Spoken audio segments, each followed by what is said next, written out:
Assalamualaikum warahmatullahi wabarakatuh. Selamat malam.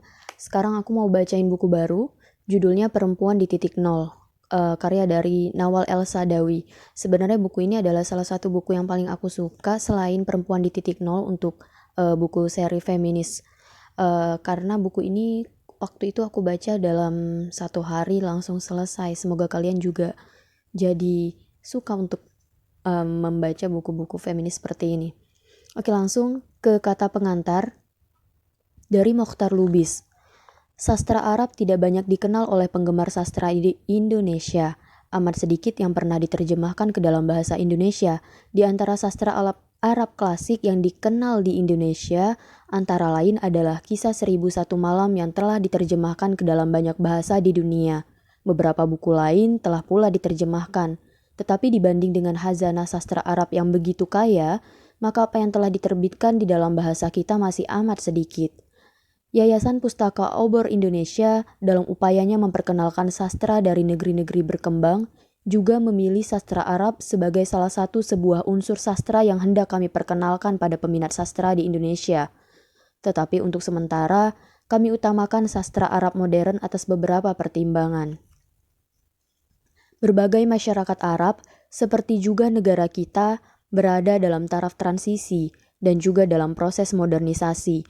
Masalah nilai-nilai tradisional masih merupakan permasalahan yang belum terselesaikan, dan malahan di berbagai masyarakat pada taraf ini serasa seakan-akan amat sulit dapat diselesaikan.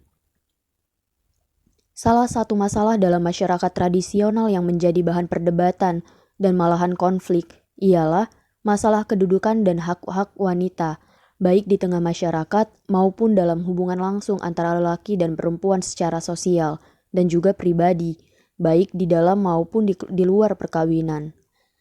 Kita dapat mengingat bahwa perjuangan perempuan Indonesia untuk mendapat kedudukan yang lebih seimbang di dalam lembaga perkawinan telah makan waktu puluhan tahun dan baru dapat membawa perempuan Indonesia ke undang-undang perkawinan yang beberapa tahun lampau ini telah diundangkan. Meskipun demikian, kita masih dapat melihat bahwa istri masih belum sepenuhnya dapat dilindungi dari poligami tanpa persetujuannya. Malahan kita melihat adanya organisasi wanita yang kedudukan setiap perempuan di dalamnya masih tergantung 100% dari kedudukan hierarki suaminya di dalam birokrasi atau lembaga negara. Bagi saya, kenyataan ini menunjukkan bahwa perempuan di Indonesia masih harus memperjuangkan haknya lebih banyak lagi sebelum dia benar-benar menjadi oknum mandiri bersama lelaki di dalam masyarakat kita. Di bidang perburuhan masih banyak keluhan mengenai kurang terjaminnya hak-hak perempuan. Sebagai contoh, sebuah contoh yang mudah ialah nasib pembantu rumah tangga yang sebagian besar adalah perempuan yang setelah hampir setengah abad Indonesia merdeka masih belum mendapat pengaturan hukum yang layak, yang menjamin hak-haknya sebagai pekerja. Banyak pembantu rumah tangga bekerja tanpa jam kerja. Praktis nasib mereka sepenuhnya di tangan majikan. Apakah jika mereka sakit akan diberikan rawatan dan santunan kerja yang wajar? Atau jika mereka sedang melakukan pekerjaan mendapat kecelakaan, apakah ada asuransi atau jaminan ganti rugi, perawatan yang wajar, dan bagaimana pula di hari tua mereka? Di banyak keluarga di Indonesia, banyak kawan saya yang mempekerjakan pembantu rumah tangga mereka hingga berumur amat tua, lebih dari 60 tahun. Dan dengan bangga mereka mengatakan bahwa embok itu sungguh setia, hingga seakan-akan telah jadi anggota keluarga saja. Tetapi si embok pun terus harus bekerja setiap saat. Tidakkah harus ada perlindungan yang tepat bagi perempuan-perempuan pembantu rumah tangga seperti ini? Kepincangan-kepincangan antara perempuan dan lelaki masih cukup banyak terdapat di masyarakat yang sedang berkembang, dengan berbagai perbedaan taraf kepincangan. Negeri-negeri Arab terkenal sebagai masyarakat yang kedudukan perempuannya dianggap amat terbelakang jika dibandingkan dengan hasil-hasil perjuangan persamaan kedudukan dan hak antara perempuan dan lelaki yang telah tercapai, tidak saja di negeri-negeri Barat, tetapi juga di banyak masyarakat lain, seperti di beberapa negara di Asia dan Amerika Selatan.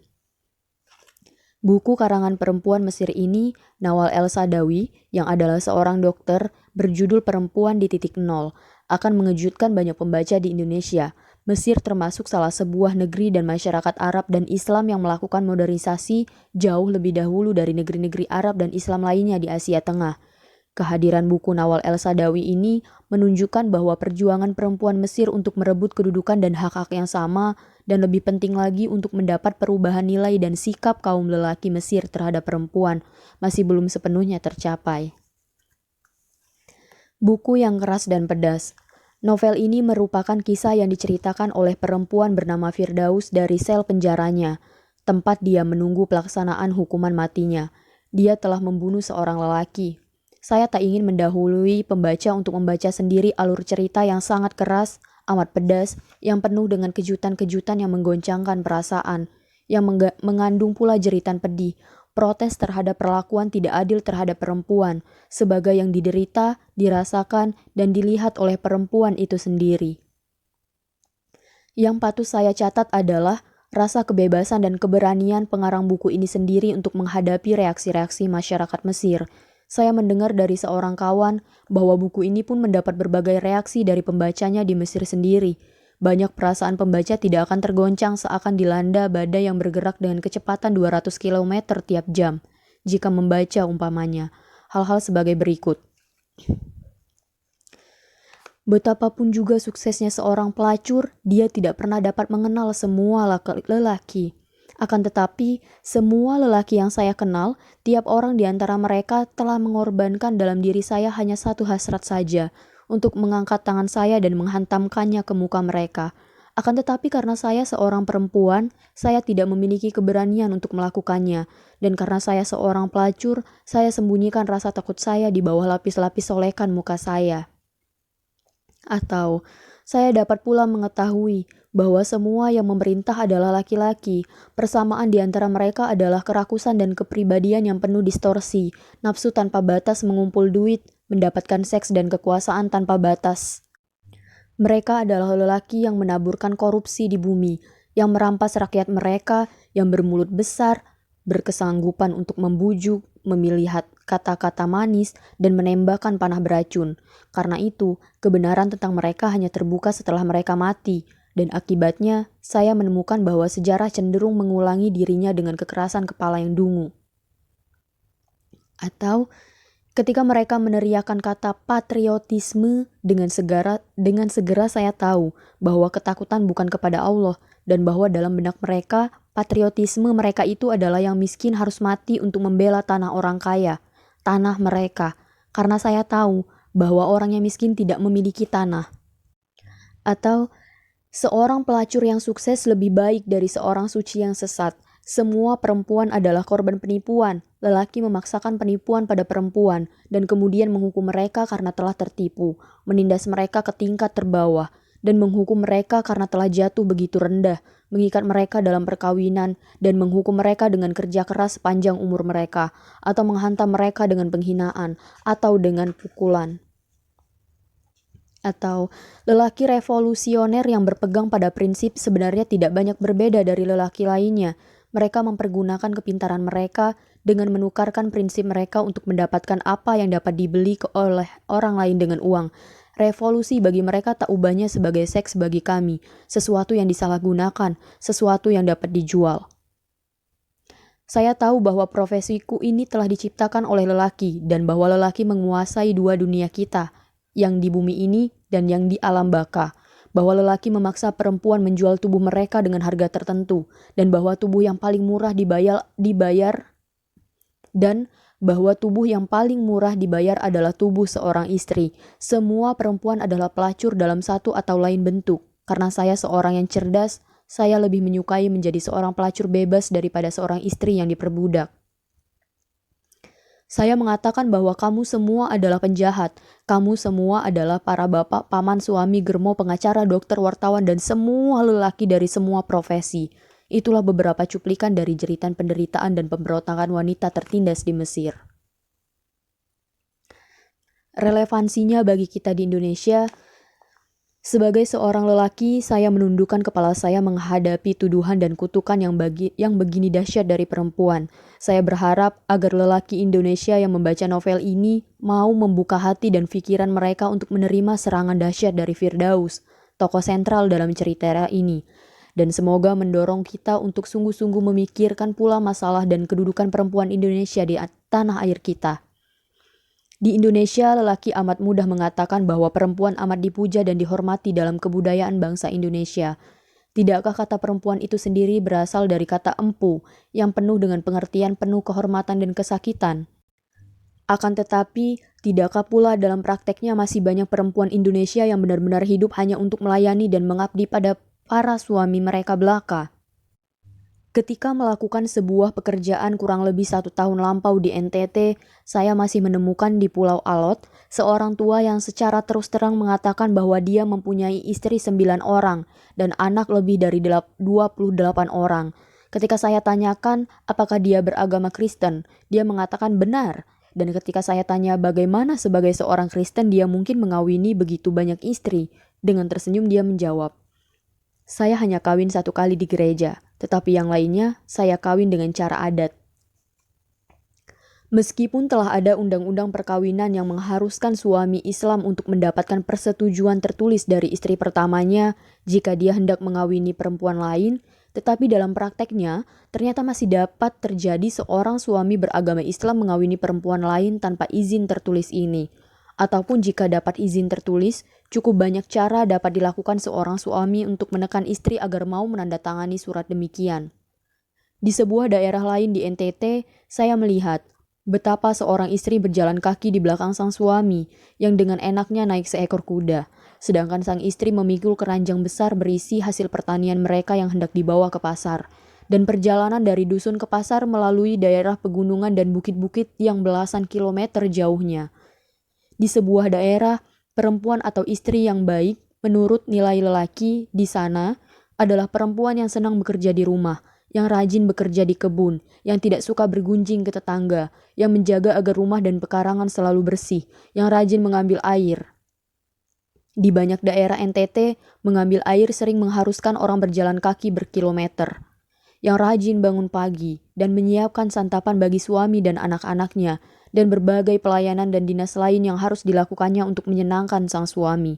Dan tidak ada sepatah kata mengenai kesenangan dan hak-haknya sebagai seorang istri dan perempuan. Saya heran melihat banyak perempuan di kota-kota besar di tingkat kedudukan tertentu, yang kedudukan suami mereka mencukupi atau malahan berlebihan dalam kebendaan dan status sosial, yang jika kita katakan pada mereka bahwa perempuan Indonesia harus berjuang terus untuk mendapatkan kedudukan dan hak-hak yang benar, dan hak-hak yang benar-benar sama dengan lelaki, memperlihatkan sikap sudah puas diri sendiri, karena mereka telah dapat hidup layak, malahan ada yang hidup berkelebihan. Mereka tidak lagi dapat melihat bahwa masih puluhan juta perempuan Indonesia yang masih terikat dalam pembatasan-pembatasan kedudukan dan peran tradisional yang ditetapkan akibat seks mereka selama ini. Lebih dari itu, juga masih banyak yang belum sadar bahwa keadaan seperti ini merupakan satu ketidakadilan yang harus dihapuskan. Moga-moga dengan membaca buku Nawal El Saadawi yang dahsyat ini, baik perempuan maupun lelaki Indonesia tergerak hati dan pikirannya untuk memikirkan kembali dengan penuh keterbukaan berbagai kekurangan dan ketidakadilan yang masih menimpa hak-hak dan kedudukan perempuan Indonesia dalam masyarakat kita sekarang. Sekapur sirih dari penulis. Saya menulis novel ini sesudah bertemu dengan seorang wanita di penjara Kanatir. Beberapa bulan sebelumnya, saya telah memulai dengan penelitian tentang penyakit syaraf di kalangan para wanita Mesir, dan saya dapat memusatkan lebih banyak waktu pada pekerjaan ini karena ketika itu saya sedang menganggur. Pada akhir tahun 1972, Menteri Kesehatan telah memberhentikan saya dari jabatan Direktur Pendidikan Kesehatan dan pemimpin redaksi majalah Health. Ini suatu akibat lain dalam perjalanan hidup yang saya pilih sebagai seorang penulis dan pengarang feminis, yang pandangan-pandangannya dianggap tidak menguntungkan oleh para penguasa. Sekalipun demikian, situasi ini telah banyak memberikan waktu kepada saya untuk berpikir, menulis, melakukan penelitian, dan untuk melakukan konsultasi-konsultasi dengan para wanita yang datang menemui saya. Tahun 1973 merupakan tahap baru dalam kehidupan saya. Tahun itu pun telah menjadi saksi bagi kelahiran novel saya berjudul Firdaus atau Woman at Point Zero atau Perempuan di Titik Nol. Gagasan bagi penelitian saya itu sebenarnya muncul sebagai suatu hasil konsultasi dengan para wanita yang telah minta nasihat dan bantuan saya dalam menangani situasi-situasi yang menjurus ke arah tekanan-tekanan batin, baik yang berat atau lebih ringan. Saya memutuskan untuk memilih sejumlah kasus tertentu di antara para wanita yang menderita penyakit syaraf atau neurosis, dan ini berarti kunjungan-kunjungan yang teratur pada sejumlah rumah sakit dan beberapa puskesmas. Gagasan tentang penjara senantiasa memikat perhatian saya secara khusus. Seringkali saya ingin mengetahui bagaimana kehidupan di penjara itu, teristimewa bagi para wanita. Barangkali hal ini karena saya hidup di suatu negeri di mana banyak cendekiawan penting-penting di sekitar saya telah beberapa kali masuk di penjara untuk waktu tertentu karena kejahatan politik. Suami saya telah dipenjara selama 13 tahun sebagai tahanan politik. Demikianlah sehingga ketika saya pada suatu hari bertemu secara kebetulan dengan salah seorang dokter dari penjara wanita di Kanatir, saya tidak dapat menahan diri untuk bertukar pikiran dengannya. Tiap kita saling berjumpa, kita akan bertukar pikiran. Ia menceritakan kepada saya berbagai hal mengenai para wanita yang dipenjarakan, karena berbagai macam pelanggaran dan khususnya mengenai mereka yang menderita gangguan penyakit syaraf atau neurosis dalam berbagai derajat, dan mengunjungi klinik kesehatan jiwa setiap minggu di rumah sakit penjara Kanatir. Saya makin lama makin tertarik dan perlahan-lahan gagasan untuk mengunjungi penjara itu dan menemui para wanita di situ makin tumbuh dalam pikiran saya. Pertama kali saya melihat dalamnya penjara adalah film-film politik, tetapi sekarang saya mendapat kesempatan untuk mengunjungi penjara sebenarnya. Gagasan itu malahan makin mendesak ketika kawan saya, dokter penjara itu, mulai bercerita panjang lebar tentang seorang wanita yang telah membunuh seorang laki-laki dan sedang menunggu pelaksanaan hukuman mati dengan cara digantung. Saya belum pernah melihat seorang wanita yang telah melakukan pembunuhan. Dokter penjara itu berkata bahwa ia akan mengajak saya untuk menjumpai wanita itu dan memperlihatkan wanita-wanita lainnya yang dipenjarakan dan sedang menderita gangguan-gangguan mental. Dengan perantaranya lah, saya telah memperoleh izin khusus supaya dapat mengunjungi penjara Kanatir sebagai seorang psikiater dan untuk memeriksa wanita-wanita tersebut. Ia tertarik pada hal yang saya rencanakan, sehingga ia menemani saya ke penjara dan bersama berkeliling di dalamnya. Pada saat saya memasuki gedung penjara lewat pintu gerbang, saya hanyut oleh perasaan sedih melihat pemandangan gedung-gedung yang suram, jendela-jendela yang berterali besi dan kesan kekerasan yang menyeluruh dari lingkungannya. Seluruh tubuh saya bergetar. Sedikit pun saya tak tahu bahwa pada suatu hari saya akan melangkah memasuki gedung itu melalui pintu gerbang yang sama. Tidak sebagai psikiater, tetapi sebagai seorang yang dipenjarakan karena ditangkap bersama dengan 1035 orang lainnya dengan keputusan yang dikeluarkan oleh Sadat pada tanggal 5 September 1981. Tetapi pada pagi di musim gugur tahun 1974 itu, kemungkinan bahwa diri saya sebagai terhukum berada di balik tembok-tembok yang menguning, yang menjulang tinggi dan kosong itu, tak pernah muncul dalam benak saya. Ketika saya melintasi taman di dalam penjara itu, saya dapat melihat sepintas wajah-wajah para wanita, mengintai di balik jeruji-jeruji besi seperti binatang, dengan jari-jarinya yang berwarna putih atau coklat memegang erat besi yang hitam itu. Pertama kali, Firdaus menolak untuk menerima saya di dalam selnya, tetapi kemudian dia setuju untuk bertemu dengan saya. Sedikit demi sedikit, ia telah dapat saya bujuk untuk menceritakan kisahnya, seluruh kisah tentang hidupnya. Kisahnya mengerikan, tetapi sangat memukau. Begitu ia mengungkapkan kisah hidupnya kepada saya, makin lama makin banyak saya ketahui mengenai dirinya. Perasaan saya tergugah dan takjub terhadap wanita ini yang bagi saya begitu luar biasa dalam dunia wanita yang telah biasa bagi saya. Demikianlah, kemudian tiba harinya saya mulai berpikir untuk menulis novel yang kelak akan dikenal sebagai Perempuan di Titik Nol atau Firdaus. Tetapi untuk sementara waktu, saya dapati diri saya sibuk dengan banyak wanita yang telah diperlihatkan kawan dokter saya itu di dalam sel-sel penjara dan di klinik kesehatan jiwa. Karena mereka itu termasuk kasus kajian pendalaman jiwa sejumlah 20 orang dalam rangka usaha penelitian saya, yang hasilnya telah dipublikasikan dalam tahun 1976 dengan judul Women and Neurosis in Egypt. Tetapi Firdaus tetap wanita yang khusus. Ia menonjol di antara para wanita yang lain, bergetar dalam diri saya atau kadang-kadang diam sampai pada hari saya mencantumkan dengan tinta di atas kertas dan memberinya hidup sesudah mati. Sebab pada akhir tahun 1974, Firdaus telah menjalani hukuman mati dan saya tidak melihatnya lagi. Tetapi entah bagaimana, ia selalu terbayang di depan mata saya. Saya dapat melihatnya, menelusuri garis-garis dahi, bibir dan matanya, mengamati ketika ia bergerak dengan sikap anggun. Ketika musim gugur tahun 1981, tiba giliran saya dihukum penjara. Saya mengamati wanita-wanita lain yang dipenjarakan bila mereka berjalan-jalan di taman seakan-akan mencari dia, mencoba untuk menangkap sekilas kepalanya yang selalu tegak demikian anggun, gerak-gerik tangannya yang serba tenang, atau pandangan yang tegar dari matanya yang berwarna coklat. Saya belum yakin benar bahwa ia telah tiada. Selama 3 bulan saya di penjara, saya telah berjumpa dengan wanita-wanita yang dipersalahkan telah membunuh seorang lelaki.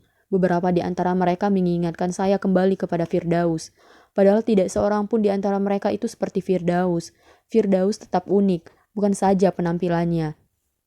Caranya berjalan, keberanian, atau gaya ia melihat kepada saya dari kedalaman matanya sangat membedakannya dari wanita-wanita lain. Tetapi penolakannya yang mutlak untuk tetap hidup, sikapnya yang mutlak tak gentar menentang maut. Firdaus adalah kisah seorang wanita yang telah didorong oleh rasa putus asa ke pojok yang paling kelam. Wanita ini sekalipun muak dan putus asa, telah menghidupkan dalam hati mereka yang seperti saya sendiri, menjadi saksi saat-saat akhir hidupnya, suatu kebutuhan untuk menantang dan melawan kekuatan-kekuatan tertentu yang telah merampas hak manusia untuk hidup, untuk bercinta dan menikmati kebebasan yang nyata.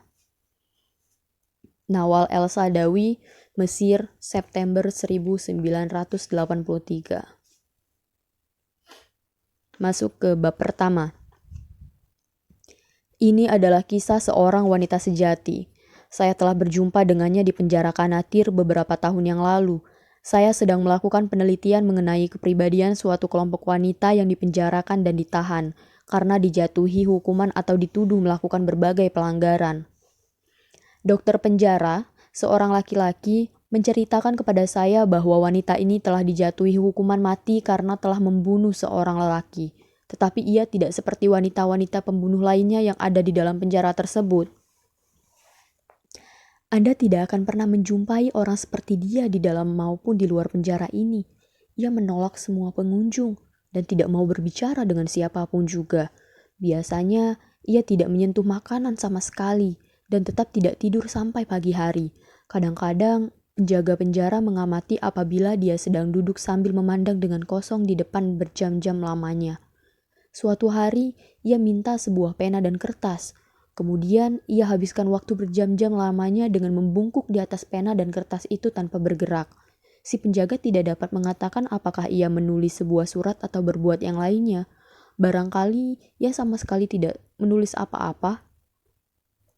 Saya bertanya kepada dokter penjara, apakah ia mau bertemu dengan saya. Saya akan mencoba membujuknya untuk berbicara dengan Anda barang sesaat, katanya. Mungkin ia setuju jika saya jelaskan bahwa Anda adalah seorang psikiater dan bukan salah seorang pembantu jaksa penuntut umum. Ia menolak untuk menjawab pertanyaan-pertanyaan saya. Malahan, ia pun menolak untuk menandatangani permohonan kepada presiden supaya dengan begitu hukumannya dapat diubah menjadi hukuman kurungan badan seumur hidup. Siapakah yang membuat surat permohonan itu untuknya? Sayalah yang membuatnya. Terus terang, sesungguhnya saya merasa bahwa dia bukan pembunuh. Bila Anda memandang muka, matanya, Anda tak pernah akan percaya bahwa seorang wanita yang begitu lemah lembut dapat membunuh. Siapa bilang bahwa suatu pembunuhan tidak menghendaki seseorang yang lemah lembut? Ia memandang kepada saya dengan sikap heran sekejap lamanya, dan kemudian tertawa gelisah. Pernahkah Anda membunuh seseorang? Apakah saya seorang wanita lemah lembut? Jawab saya. Ia memalingkan kepalanya ke satu sisi, menunjuk pada sebuah jendela yang amat kecil, dan berkata, "Itulah selnya. Saya akan pergi ke sana dan berusaha membujuknya supaya datang dan menemui Anda." Tak lama kemudian, ia kembali tanpa dia. Firdaus telah menolak untuk menemui saya. Saya sebenarnya bermaksud untuk memeriksa beberapa wanita lainnya yang dipenjarakan hari itu, Tetapi sebaliknya, saya masuk ke dalam mobil dan pergi. Di rumah saya tak dapat berbuat sesuatu. Saya harus memeriksa kembali rancangan naskah buku saya yang terakhir. Tetapi saya tak sanggup memusatkan pikiran. Tak lain yang saya pikirkan hanyalah wanita yang bernama Firdaus itu. Dan yang 10 hari lagi akan dibawa ke tiang gantungan. Keesokan harinya, pagi-pagi sekali saya telah berada lagi di pintu gerbang penjara. Saya minta izin kepada seorang sipir wanita untuk melihat Firdaus. Tetapi dia berkata, "Tiada gunanya, dokter. Ia tidak akan mau menemui Anda." "Mengapa?" "Mereka akan menggantung beberapa hari lagi. Apa gunanya Anda atau orang lain bagi dia? Biarkan saja dia." Ada nada marah dalam suaranya. Ia melihat pada saya dengan pandangan mata. Ia melihat pada saya dengan pandangan marah, seakan-akan sayalah yang akan menggantung Firdaus beberapa hari lagi. "Saya sama sekali tidak berurusan dengan para penguasa, baik di tempat ini maupun di tempat yang lain," kata saya. "Itulah yang selalu mereka katakan semua," katanya dengan sikap marah. "Apa sebabnya kau naik pitam?" tanya saya. "Kau pikir Firdaus itu tidak bersalah, bahwa dia tidak membunuh orang itu?" Dia menjawab dengan sikap yang lebih galak. Pembunuh atau bukan, dia adalah seorang wanita yang tidak bersalah dan dia tak perlu dihukum gantung. Mereka itulah orang-orangnya yang harus digantung. "Mereka? Siapakah mereka itu?" Ia melihat kepada saya dengan sikap curiga dan berkata, "Lebih baik Anda katakan kepada saya, siapa sebenarnya Anda ini? Apakah mereka itu yang mengirim Anda kemari?" "Siapa yang Anda maksud dengan mereka?" tanya saya lagi. Ia melihat keliling dengan hati-hati, hampir ketakutan dan melangkah mundur menjauhi saya. "Mereka? Maksud Anda mengatakan bahwa Anda tidak kenal mereka itu?" "Tidak," kata saya. Ia mengeluarkan bunyi tertawa yang pendek dan penuh ejekan sambil berlalu. Saya mendengar ia bergumam kepada dirinya sendiri. Bagaimana mungkin bahwa ia sendiri saja yang tidak mengenal mereka? Saya kembali ke penjara beberapa kali. Tetapi semua daya upaya saya untuk menemui Firdaus tidak berhasil. Saya merasa bagaimanapun juga bahwa penelitian saya dalam keadaan gawat. Terus terang, seluruh kehidupan saya kelihatannya diancam kegagalan. Kepercayaan pada diri saya mulai goncang dan saya mengalami saat-saat yang penuh kesulitan. Menurut pandangan saya, seakan-akan wanita ini yang telah membunuh seorang makhluk manusia dan sebentar lagi akan dibunuh juga, merupakan pribadi yang jauh lebih baik dari saya sendiri. Dibandingkan dengan dia, saya hanyalah seekor serangga kecil yang sedang merangkak di tanah di antara jutaan serangga lainnya. Tiap kali saya teringat akan ekspresi di mata sipir atau dokter penjara ketika mereka berbicara tentang ketidakacuhannya yang menyeluruh terhadap segala hal dan sikap menolak segala-galanya ditambah sikap penolakan untuk menemui saya, perasaan yang mencekam bahwa saya tak berdaya dan tak berarti apapun terus bertambah. Sebuah pertanyaan tetap berputar-putar di dalam benak saya. Wanita macam apa dia? Sejak dia menolak saya, apakah hal itu berarti bahwa dia adalah pribadi yang lebih baik dari saya? Lagi pula, dia pun menolak untuk mengirim permohonan kepada presiden supaya melindunginya dari tiang gantungan. Apakah itu merupakan tanda bahwa dia lebih baik dari kepala negara? Saya tercekam oleh suatu perasaan yang boleh dikatakan pasti tetapi sulit dijelaskan. Bahwa ia sebenarnya lebih baik daripada semua orang laki-laki maupun wanita yang telah biasa kita dengar, lihat, atau ketahui. Saya berusaha untuk mengatasi kesulitan untuk bisa tidur, tetapi sebuah pikiran lain memenuhi otak saya sehingga saya tetap jaga. Ketika dia menolak menemui saya, apakah dia tahu siapa saya? Atau apakah dia menolak saya tanpa mengenal diri saya? Keesokan paginya, saya telah berada di penjara lagi. Saya tidak bermaksud berusaha menemui Firdaus, sebab saya telah kehilangan harapan. Saya sudah menunggu sipir atau dokter penjara. Dokter belum juga tiba namun saya menjumpai sipir. "Apakah Firdaus berkata kepada Anda bahwa dia mengenal saya?" tanya saya. "Tidak, ia tidak mengatakan apa-apa," jawab sipir. "Tetapi dia mengenal Anda." "Bagaimana Anda tahu bahwa dia mengenal saya?" Saya dapat menerka perasaannya. Saya berdiri terpaku seperti berubah menjadi batu. Sipir meninggalkan saya untuk pergi melakukan tugasnya. Saya berusaha untuk bergerak, untuk pergi ke mobil saya dan berangkat. tetapi gagal. Suatu perasaan aneh yang memberat menekan hati dan tubuh saya, menghilangkan tenaga di kaki saya. Sebuah perasaan yang lebih berat dari bobot bumi. Alih-alih berdiri di atas permukaannya, saya berbaring terhimpit di bawahnya. Juga langit telah mengalami perubahan. Warnanya telah berubah menjadi hitam, seperti warna bumi, dan menekan saya ke bawah dengan berat yang bertambah. Perasaan ini pernah saya ketahui sebelum peristiwa ini, beberapa tahun yang telah lampau. Saat itu saya jatuh cinta kepada seorang pria yang tidak membalas cinta saya. Saya merasa ditolak, bukan saja oleh dia, bukan saja oleh satu orang di antara sekian juta yang menghuni dunia yang padat ini, tetapi oleh setiap makhluk atau benda yang ada di bumi ini, oleh dunia yang luas itu sendiri. Saya luruskan bahu saya, berdiri setegak mungkin dan menarik nafas dalam-dalam. Beban di kepala saya berkurang. Saya mulai memandang sekeliling saya dan merasa heran ketika menyadari bahwa saya berada di penjara pada waktu sepagi ini. Sipir membungkuk, menyikat lantai lorong gedung yang berubin. Saya diliputi perasaan jijik luar biasa terhadapnya. Dia tidak lebih dari seorang wanita yang sedang membersihkan lantai gedung penjara. Dia tidak bisa membaca atau menulis dan tidak tahu apa-apa tentang ilmu jiwa. Jadi apa sebabnya sampai saya mudah percaya bahwa perasaannya benar? Firdaus sesungguhnya tidak mengatakan bahwa ia mengenal saya. Sipir itu saja yang menduganya. Mengapa hal itu menjadi tanda bahwa sesungguhnya Firdaus mengenal saya? Tidak ada alasan bagi saya untuk merasa sakit hati. Penolakannya untuk bertemu dengan saya bukan ditujukan kepada diri saya pribadi, tetapi terhadap dunia dan setiap orang yang ada di dunia ini.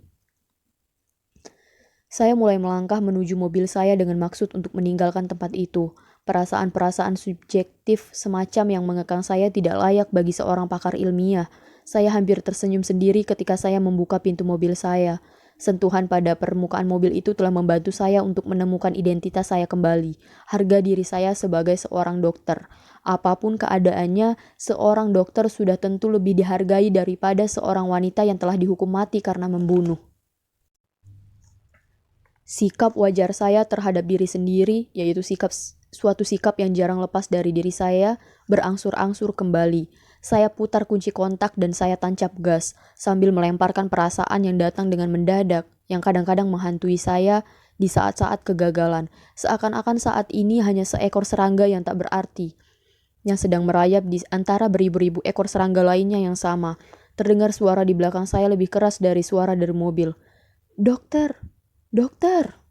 Itu suara sipir. Ia lari menghampiri saya dengan nafas terengah-engah. Suara nafasnya mengingatkan saya pada suara-suara yang seringkali saya dengar dalam mimpi-mimpi saya. Mulutnya melebar, dan begitu pula bibirnya, yang tetap membuka dan menutup dengan gerakan mekanis, seperti sebuah pintu yang bisa membuka dan menutup sendiri. Saya dengar dia berkata, "Firdaus, dokter, Firdaus ingin bertemu dengan Anda." Dadanya turun naik dengan kuatnya, tarikan nafasnya menjadi suatu rangkaian hembusan yang amat cepat, dan mata serta mukanya memantulkan suatu emosi luar biasa. Bila Presiden Republik secara pribadi minta saya dengan datang menghadap kepadanya, kiranya si sipir penjara ini tidak akan hanyut oleh perasaan emosi yang berlebihan seperti ini. Sebaliknya, malahan nafas saya menjadi lebih cepat, seperti ketularan, atau lebih cepat. Saya kekurangan nafas karena jantung saya berdenyut lebih keras daripada biasa. Saya tidak tahu lagi bagaimana saya keluar dari mobil. Juga tak tahu lagi bagaimana saya mengikuti sipir begitu dekat di belakangnya. Sehingga kadang-kadang saya menyusulnya atau malahan mendahuluinya. Saya berjalan dengan langkah-langkah yang cepat dan ringan. Seakan-akan kaki saya tidak membawa badan saya. Diri saya penuh dengan perasaan yang menyenangkan, bangga, dan bahagia. Langit berwarna biru dengan biru yang dapat saya tangkap dengan mata saya. Saya genggam seluruh dunia dalam kepalan saya. Dunia ini milik saya. Perasaan yang pernah saya rasakan sekali di masa lalu, bertahun-tahun yang lalu. Saya sedang berjalan menuju pria pertama yang saya cintai untuk pertama kalinya. Saya berhenti sebentar di depan sel yang ditempati Firdaus untuk mengatur kembali nafas dan merapikan kerah baju saya. Tetapi saya sedang mencoba untuk memperoleh ketenangan saya, untuk kembali kepada keadaan saya yang wajar, kesadaran bahwa saya adalah seorang pakar ilmiah, seorang psikiater atau sejenis itu. Saya mendengar anak kunci yang diputar ke dalam lubang kunci berbunyi kasar berisik. Suara itu mengembalikan diri saya sendiri. Tangan saya mempererat genggaman pada tas kulit, dan suara-suara dalam diri saya berkata, "Siapakah Siapakah gerangan wanita yang bernama Firdaus itu? Dia hanyalah... Tetapi kata-kata dalam hati itu segera berhenti. Sekonyong-konyong kami berhadapan muka. Saya berdiri terpaku diam, tak bergerak. Saya tidak mendengar denyut jantung saya, maupun bunyi anak kunci yang telah diputar kembali di lubangnya, menutup pintu yang berat itu di belakang saya. Seakan-akan saya mati di saat matanya menatap mata saya, mata yang mematikan, seperti sebilah pisau, menusuk-nusuk, menyayat jauh ke dalam. Mata itu menatap tanpa bergerak, tetap tak berkedip sedikit pun, tak ada urat sekecil apapun pada wajah yang bergerak. Saya sadar kembali oleh suatu suara. Suaranya mantap, menyayat ke dalam, dingin bagaikan pisau. Tak ada getaran sedikit pun dalam nadanya, tak ada riak irama sedikit pun. Saya dengar ia berkata, "Tutup jendelanya." Saya bergerak menuju jendela tanpa melihat dan menutupnya, melayangkan pandangan heran sekitar ruangan itu. Tak ada apa-apa dalam sel itu, tak ada tempat tidur atau kursi, atau apapun yang dapat saya duduki. Saya dengar dia berkata, "Duduklah di lantai." Badan saya membungkuk lalu duduk di lantai. Saat itu bulan Januari dan lantainya tanpa alas, tetapi saya tak merasakan dinginnya. Seperti berjalan dalam tidur, lantai di bawah saya dingin, sentuhan yang sama, kemantapan, dan rasa dingin telanjang yang sama pula. Tetapi rasa dingin itu tidak menyentuh saya, tidak mencapai saya. Rasa dingin lautan di dalam mimpi, saya berenang mengarungi airnya. Saya telanjang dan tak pandai berenang, namun saya tak merasakan dinginnya, juga tidak tenggelam di dalamnya. Suaranya pun seperti suara yang terdengar oleh orang yang sedang mimpi. Suaranya dekat saya, tetapi seakan-akan datang dari jauh, berbicara dari jarak yang jauh tetapi timbul dari dekat. Karena kita tidak tahu dari mana suara itu muncul, dari atas atau dari bawah, kiri ataupun kanan. Kita mungkin berpikir datangnya dari dalam bumi, jauh dari atas atap atau dari surga, atau mungkin pula suara itu mengalun dari segala jurusan, seperti udara yang bergerak di angkasa sampai di telinga kita. Tetapi ini bukanlah impian, ini bukan udara yang berhembus ke dalam telinga saya. Wanita yang duduk di lantai di depan saya benar-benar seorang wanita, dan suara yang memenuhi telinga saya dengan bunyinya bergema di dalam ruangan sel. Yang jendela serta pintunya tertutup rapat itu hanyalah suara belaka, suara Firdaus. Selesai untuk bagian 1.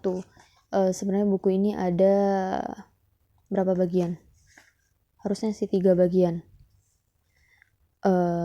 Ini ada cuplikan untuk bagian 2. Jadi di bagian 2 ini lumayan panjang. Hampir setengah buku ini adalah bagian kedua. Karena di bagian kedua ini adalah cerita dari Firdaus.